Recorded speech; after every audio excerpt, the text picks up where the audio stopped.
Hello, welcome to my channel. I'm Tiffany, a retired librarian turned homeschool mom. And if this video looks funny and different compared to the ones you've been watching, it's because I have a new camera. So this is the 24th of September. A couple days ago, my computer camera went kaput. Me and my husband looked at it. We did everything we can imagine. It doesn't want to work. So I had to buy a new webcam. So that's what I am using now. So hopefully this works out. This is the third video this evening that I am doing on this one. The previous two are for Black History Month. So the books I Rise and Black Girls Left Standing were all filmed this night. So let's look at in this video, because this is January, and what the heck am I viewing here? So we're going to be looking at another YouTube channel. I've already covered this guy. This is Modern History TV.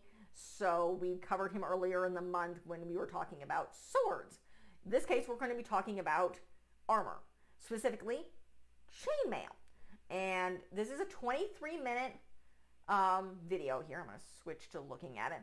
It's titled Why This Type of Armor Was Used for So Long, and he's specifically talking about chainmail. So this is 23 minutes and 52 seconds. So this is a pretty extensive explanation on chainmail, which is, for one, not the easiest thing to make. It's a bunch of little metal rings to create, quite often long short sleeves. Sometimes it goes down to the elbow type of sleeves. Protective armor that is very good at protecting you from being stabbed. That's what it's good for.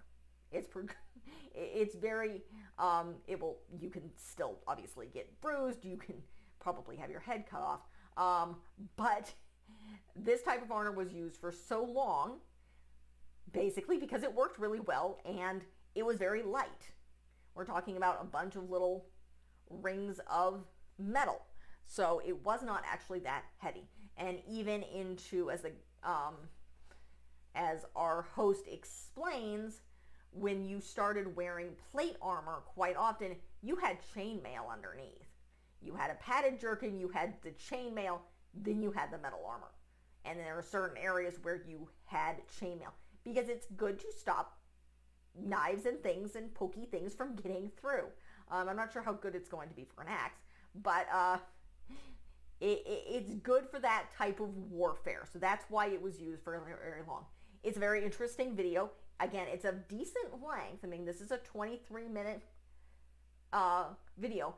This, I watched this guy very often myself. What is his name? Jason Kingsley is his name. And he's very, very good at explaining this medieval lifestyle and how this does. He does create the armor. He's a good horseman. This is what he does. He's someone I would definitely trust to talk about this. So for my homeschool parents, this is a good video to when you're talking about armor, when you're talking about the medieval time period, and how if your kid happens to be interested in different types of fighting and armor and metalwork. This is a great video to start off with. It's very, very informative. I'm going to double check to see if he does sources at the end or anything. No, he does not. He does, however, yeah. He doesn't do sources, but he is very, very good at giving you a clear explanation and showing you how chainmail works. I also recommend the channel. He's very, very good at explaining this type of particularly European armor and horsemanship and weapons, which is the reason I chose him. I find him interesting. Otherwise, I wouldn't be reviewing him. So that is really it for this video. This is actually the last video I am filming for January, which is the reason I'm doing it at almost 8:30 at night, because I wanted to get it done. So if you like what you see, be sure to like and subscribe. Leave a positive comment if you have one. Coming in next month, it's February, it's Black History Month. So we're becoming Black History Month. Then I'm covering Women's History Month. And then I'm covering the Titanic coming April. Then I'm doing Asian stuff with Angel Island, more immigration stuff with Ellis Island, covering food, women inventors, doing a deep dive into Beauty and the Beast. You want to know what that looks like? Check out my Cinderella playlist. That will give you a good idea of what I'm planning on doing. Beauty and the Beast happens to be my daughter as of right now. This is her favorite thing.